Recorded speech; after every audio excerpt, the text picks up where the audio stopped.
Giving this preview the year-end grades treatment, that's why it's so long, since neither team is playing for anything playoff-related. Hard to know who plays this week and for how long. Packers are locked into the number 7 slot in the NFC after treating Derrick Henry like the king he is. Pitch it to him. Good block by Ricard. Henry gets to the outside. Here's the speed by Henry.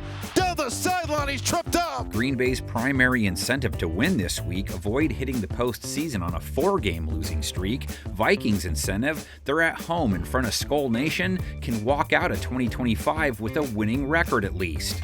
Raymond, they kept him in bounds, and that will do it. The Minnesota Vikings. Vikings could also finish the year on a 5-game win streak. All of that would be low-key impressive when you consider all they've been through this year at quarterback. Much of the credit for their 8 wins goes to the defense, holding teams to 20 a game, tough on third down, elite in the red zone. Whoever Green Bay rolls out, facing an A- grade D. Goff steps up. That one's batted down. Harrison Smith. Vikings just eliminated Detroit from the playoff scene, holding their high-powered offense to 10 points. Picked Jared Goff off twice. Minnesota's secondary holding quarterbacks to a mid-80s rate for the year. Not a ton of picks, but only 15 TD passes allowed, so not even one a game. Holding passing attacks to 168 yards per game. How about another A- for that pass D? Watch him drive right there. He knows Amon-Ra's job is to try to cross-face. Will they face Jordan Love? He missed last week with that concussion. Malik Willis filled in as well as they could have hoped. 18 of 21 passing for 288 yards, connected on 4 passes of 30-plus yards, a 134 rate. Willis will throw on first down and loft one towards the sideline. It is caught! Plus, he ran for 60 yards, but he did get hurt, so we could see Clayton Tune, who came in for him, or maybe Love, or a little bit of Love anyway, just to get back in the groove before it matters. Averaging 225 yards per game, 23 TDs against only 6 INTs for a 101 rate, solid B-plus type of season. Love puts everything into it. We call that a 3-ball, which is a moon ball. Packers averaging a nice 24 a game, average inside the 20, but top shelf when it comes to moving the sticks. Fewer than a turnover a game, say a straight B when it comes to the offense overall. Watch the fake. Fake is going to hold the defense. Eyes are on the back. Eyes are in the backfield. Pass catchers, Vikings DBs are squabbling up with. Matthew Golden didn't make the impact they hoped, 27 receiving yards per game average. Dontavian Wicks, just 23 yards per game. Jaden Reed only has 6 games under his belt, 41 yards last week. Romeo Doubs, 62, 724 for 2025. He leads the team, a B- for him. Love. Wow. Off his back foot, able to throw a perfect ball to Doubs. Doubs with 6 touchdowns, tied for the team lead with Tucker Kraft, who they lost to injury. He was their 1A grade receiver of the ball. And Christian Watson, he has some incentive to make a few grabs this week. He went for 113 yards and a touchdown versus Baltimore, up to 611 yards for the season in just 10 games. His career high, 620 yards. Feels like a solid B- type of year, and he still feels like he could break through to WR1 status at some point. Lofts it, sideline, open, caught, Watson out of bounds. Trench warfare, Packers quarterbacks, 25 sacks taken. Rasheed Walker has given up a team-high 7. Green Bay quarterbacks have faced a slightly above than average pressure rate, but still fewer than 2 sacks taken a game is good stuff, especially when you consider only Walker really made it through the year unscathed. Stays on his feet. He is inside the 20, picks up a first down and slides. Gave their line a B-, partially because their rush attack had to grind a lot of games. Josh Jacobs just 4 yards per carry. He's been banged up lately. Only 4 carries for 3 yards last week. 13 TDs on the year though, so same B grade for him. Needs 71 yards to crack 1,000 for the season. No one near him. Taken off. Jacobs to the end zone for his longest touchdown run. Jacobs, or Emmanuel Wilson maybe, facing a Vikes front that held Jahmyr Gibbs to 2.4 a carry last week, holding ball carriers to 4 per attempt for 2025. B+ level rush defense. Won't argue that it's not slightly better. Thanks so much, AJ. Oh, the ball came out, and another fumble recovery. And Green Bay's beat-up O-line dealing with a group sitting on a very healthy 45 sacks, 4 guys with 6+, Eric Wilson blitzing his way to 6.5, Dallas Turner, 6, Jalen Redmond, 6, Andrew Van Ginkel leads them with 7, A- pass rush. Let's see what Goff and company can do here. Not much.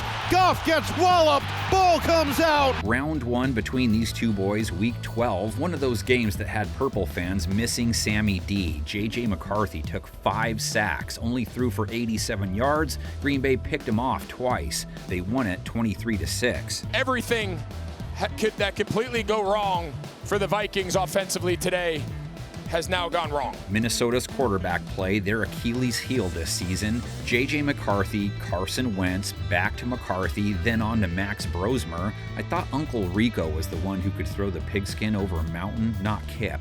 Brosmer's 2 starts have been rough, 4 INTs in his first, then just 51 yards passing with 7 sacks taken for 48 yards lost in his second. Only Cleveland's passing attack has a lower rate with 1 to play, second fewest passing yards per game, failing effort. 1st and goal. Brosmer to throw. Brosmer end zone too high. Kid Dynamite. Justin Jefferson, 947 frustrating yards, has 1,000+ in 5 straight, so feed him 53+ and get him out, coach. I'm not grading him, he gets the classic NA designation. Climbs the ladder! Oh my goodness! Brosmer's other options, Jordan Addison, 602 yards for the year, TJ Hawkinson, 438, Jalen Naylor, 395. Minnesota averaging 20 points per game, brutal on 3rd down, mid in the red zone, had trouble gaining yards, and the turnovers, man. No team with more. Offense, same grade as their passing attack. As he took it back, sometimes this RPO game, you're trying to make these quick flash fakes and get the ball out quick. Brosmer gets a Packers secondary that held Mr. Sex Ed, Tyler Huntley, to 107 yards, gave up 60 rush yards to him too, though. Also gave up a 105 rate, giving up a 92 rating to quarterbacks overall. Completion percentage allowed a little high, only 192 yards per game allowed, and only 6.3 yards per attempt allowed. Not many stingier. Good enough for B territory, heck, say B+. Winston fires, end Look. zone off target, picked off! Pass rush, 34 sacks, kind of average. Would have been better with Micah all the way to the end. He led them with 12.5 bags. It was at least an A- pass rush with Parsons. Production-wise, though, it ended in C+ territory. Rashawn Gary has 7.5 sacks. He's never hit 10, so maybe he'll be eager to see if he can drop Brosmer a few times by game's end. As Brissett has the ball knocked loose. Bumbo. It's recovered by the Packers. Mentioned Brosmer took 7 sacks alone last week, too. Vikings quarterbacks, 58 taken overall, not many with more. Only 1 guy on their O-line avoided the injury bug, guard Will Fries, who gave up a team-high 9 sacks. Tackle Justin Skule gave up 9 as a fill-in. So much of this was on their quarterbacks, though, but nonetheless, it was a mess. 3-man rush. Brosmer steps up. Brosmer tripped up. Jordan Mason, 4.6 a carry on the ground, leads them with 664 rush yards, but he was out last week. You know Aaron Jones would love to stick it to his old squad one more time. Only 53 yards, 2.9 per carry versus 548 yards for the year, 12 games, 4-2 a run. And it is Jones, and he is in for the touchdown. Minnesota on the board first. A C for their rush attack as a whole, facing a C rush defense. Green Bay allowing, holding, your pick, runners to 4.2 a carry. Not dominant, but better than the league average. It has been not quite that tonight. That's going to help. Inagbari. What else? You guys can grade your coaches in the comments section or anything else you feel like grading. Purple People Eaters, here's hoping 2026 brings some kind of QB clarity, and you can still wonder if I'm AI or not in the comments section of our playoff previews, which the Packers will be a part of no matter what. The rewind button stopped on their 2004 wildcard matchup last preview. This time around, we backtrack to 2000, where we find Antonio Freeman on his back. the Packers again faced certain elimination, this time against Minnesota in front of a national television audience. Favre fakes the handoff, rolling right, pressured by McDaniel, shovels it forward. Oh, Green, touchdown, diving grab, Amon Green. Minnesota quarterback Dante Culpepper was intercepted 4 times, as the Packers secondary was up to the challenge of the high-powered Vikings.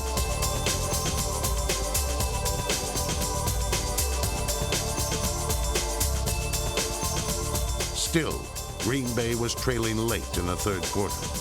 High end over end kick by Berger, and Rossum makes the catch at the 8. Straight ahead, 10 to the 15, cutting right to the 20. He's to the 25-30, right sideline, 35-40, 45 to the 50, cutting it back left. Yeah, clear, down the sideline, 20, 15, 10, up from behind, down he goes, inside the 5. On the last play of regulation, Allen Rossum provided another key special teams play. 33-yard field goal attempt. Here's the snap. Placement, Mando. They have to pick it up. Get out there. Rolling right is the holder. He's hit from behind. He throws the right side of the end. Intercepted. Rossum forced Minnesota holder Mitch Berger into an ill-advised pass that sent the game into overtime. Third down, Packers. Under a blitz. Favre. Pop flies the right side. Freeman trying to adjust to it, and it's incomplete. Nearly intercepted by Chris Dishman. Wait a minute. Freeman picked it up. It bounced into his hands. He takes it in the end zone. Touchdown. Packers win. I don't believe it. Wait, it was meant to be. I can't believe it. It was meant to be. Antonio Freeman's Monday Night Miracle provided one of the most unforgettable finishes in Packer history, and seemed like the spark that the Packers had waited for all season.